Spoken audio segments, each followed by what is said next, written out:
On se demande souvent comment les Vikings ont bien pu faire pour conquérir l'océan Atlantique Nord, qui est immense et dangereux, et ça bien avant l'invention des boussoles ou des GPS. Eh bien, leur secret, c'est un mélange vraiment fascinant de connaissances de la nature et de technologies super ingénieuses. Dans cette analyse, on va décortiquer ensemble ces méthodes assez extraordinaires. Si on a vu la série Vikings, il y a une scène où un personnage dit que c'est tout simplement impossible de naviguer en haute mer. Cette phrase-là, elle résume parfaitement la mentalité de l'époque. S'aventurer loin des côtes, c'était impensable. Un voyage direct vers l'inconnu. Et pourtant, les faits sont là. Ils l'ont fait. Les Vikings ont vraiment relevé ce défi qui semblait impossible. Alors la question c'est, comment ont-ils réussi cet exploit? C'est ce qu'on va voir. Bon, première section, le voyage impossible. Pour bien saisir la grandeur de leur exploit, il faut d'abord se mettre à leur place et comprendre l'immensité du défi. Naviguer sans aucun des outils qu'on tient pour acquis aujourd'hui. Pensez-y un instant. Pas de boussole magnétique, pas de carte précise, juste l'océan, à perte de vue. Les navigateurs vikings partaient, disons, de la Norvège pour se rendre au Groenland. C'était un voyage de plusieurs semaines en plein océan, sans jamais voir la terre ferme. Deuxième section, lire le monde naturel. Bien avant de se fier à des outils, la compétence numéro 1 des Vikings, c'était leur capacité à lire les signes de la nature. Leur succès reposait vraiment sur une connexion très, très profonde avec leur environnement. On pourrait appeler ça une navigation sensorielle. C'était hyper développé chez eux.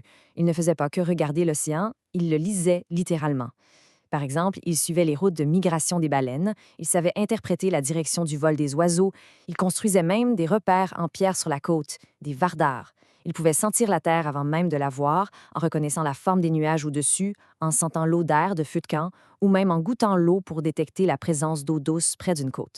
Et ce n'est pas tout, ils utilisaient même des phénomènes optiques super complexes comme les mirages polaires. C'est un truc qui se passe dans l'atmosphère où les rayons lumineux se courbent au-dessus de l'horizon, ce qui leur permettait de voir des terres qui étaient en réalité beaucoup trop loin pour être vues. C'est quand même fou, non?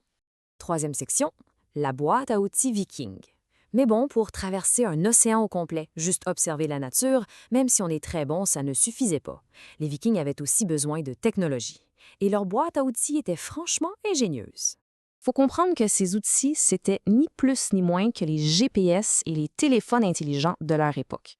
C'était vraiment la fine pointe de la technologie de navigation. Elles avaient principalement deux instruments. Pour les belles journées ensoleillées, il y avait le seul skougafiol, qui est une sorte de cadran solaire portatif pour trouver sa latitude. Mais le plus fascinant, c'était pour les journées grises et nuageuses, le fameux Solarstein, ou la pierre de soleil. C'est un cristal spécial qui pouvait localiser la position du soleil, même quand il était complètement caché par les nuages. Et cette pierre de soleil, ce n'est pas juste une légende, c'est une sorte de cristal de calcite. Et on en parle même dans les anciennes sagas nordiques. Un texte du 13e siècle décrit sa capacité presque magique. Ça dit « Alors le roi leur fit chercher la pierre solaire, la tint en l'air et vit d'où la lumière rayonnait de la pierre. » Ça existait pour vrai. Utiliser cette pierre, c'était un processus assez brillant en 4 étapes. En gros, le navigateur utilisait la pierre pour trouver la direction des rayons du soleil, même s'ils étaient invisibles à l'œil nu. En combinant cette information avec d'autres mesures, il arrivait à estimer la position exacte du soleil. Puis, avec un compas solaire, il pouvait trouver le nord géographique avec une précision vraiment surprenante. Un vrai calcul de... Quatrième section, la théorie à l'épreuve. OK, tout ça, c'est bien beau en théorie. Mais est-ce que ça fonctionnait vraiment dans les conditions hyper difficiles de l'Atlantique Nord?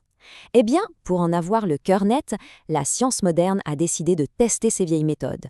Les chercheurs ont récemment utilisé des simulations par ordinateur pour recréer des milliers et des milliers de voyages entre la Norvège et le Groenland pour tester les méthodes vikings dans toutes sortes de conditions météo. Et quand je dis des milliers, je suis modeste. Les chercheurs ont simulé plus de 2 millions de traversées virtuelles. C'est énorme! Le but était d'analyser de façon super exhaustive les chances de succès de chaque stratégie de navigation. Le résultat principal de ces simulations était vraiment frappant. Le succès du voyage dépendait moins de l'outil lui-même que de la fréquence de son utilisation. Un navigateur qui faisait le point, qui vérifiait sa position toutes les heures ou deux, avait plus de 92 % de chances de réussir. Mais ce taux de succès tombait à seulement 65 % si les vérifications se faisaient juste toutes les 5 ou 6 heures. Et ça illustre quelque chose de super important. Le talent, la rigueur du marin, c'était tout aussi crucial que l'outil. C'est la discipline, l'utilisation fréquente des instruments, qui était le facteur clé pour arriver à bon port. Ce qui nous amène à notre 5e et dernière section, l'art du navigateur. On commence à comprendre que le vrai secret des Vikings, ce n'était pas un seul outil magique, mais bien un système complet, intégré.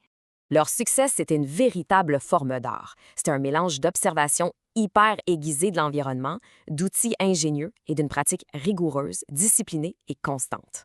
En fait, les Vikings ont conquis l'océan parce qu'ils superposaient leurs méthodes. D'un côté, ils maîtrisaient parfaitement les signes naturels. De l'autre, ils avaient un compas solaire pour les jours clairs et une pierre de soleil pour les ciels nuageux. Et par-dessus tout, ils avaient la discipline de faire le point très souvent. C'est un système super robuste, capable de s'adapter à n'importe quelle condition. Tout ça nous amène à nous poser la question. Quelles autres réalisations qu'on juge impossibles du monde antique attendent encore d'être comprises? L'ingéniosité de nos ancêtres a probablement encore beaucoup de secrets à nous révéler.